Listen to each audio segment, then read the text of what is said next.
Hey guys, Brian Shore, the Walleye guys, and Matzuo Pro Staff. Just want to give you a quick look at a lot of the stuff we've been doing this summer. Main thing we've been using guiding or in tournaments is the Matzuo Rip N Roll. There's a lot of different versions of this hook out there, originally called Slow Death. Guys up at Walleye created it years ago. Ben Aberdeen hook, extremely popular, extremely effective, really inexpensive, a great system to use. If pulling over the tops of trees in deep water, this works great. Obviously, it's much cheaper than a crankbait if you're already getting hung up. So I highly recommend giving this a shot. Put them on a bouncer, drop it down there wherever you need to be so you're nicking the top of the trees, will work great. In this situation here, we got a max Smiley blade, Smiler blade. This thing will spin 1/2 mile an hour. You don't have to be pulling it fast like you're pulling a crawler harness to get the blade to spin. This will spin real slow. The hook's going to still spin as long as you got it rigged up right with the crawler at 1/2 mile or less. Extremely sharp hooks like all the Matzuo hooks are, and big enough to put gulp on. So I love gulp. Any type of plastics, killer crawlers here.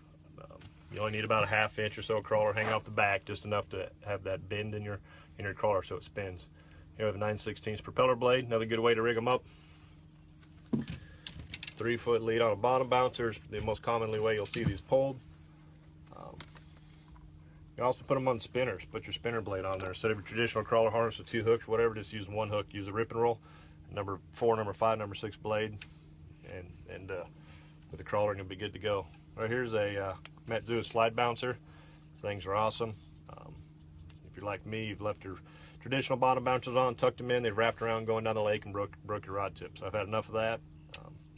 Snap them on, snap them off. Easy to change sizes. If I'm making a long run, I'll just pop them off the line, lay the rods up front, not to worry about getting the rod tip broke anymore.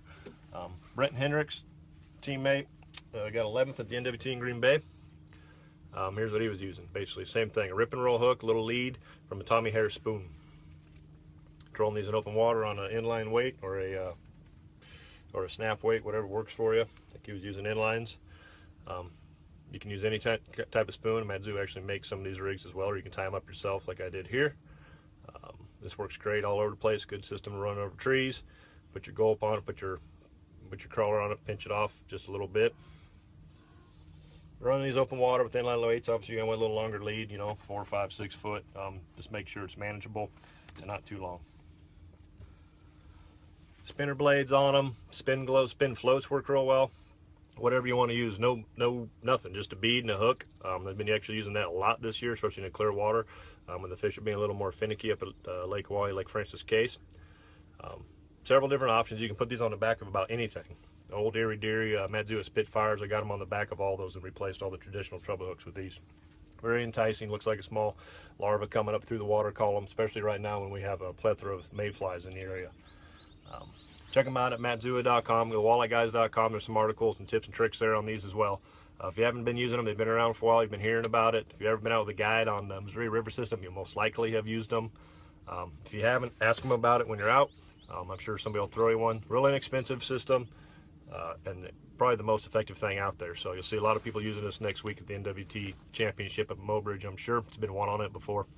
It'll definitely be a try it again system. So stay tuned next week to see how that's going. We'll start pre-fishing after next weekend, and a whole week of that for the championships on Friday.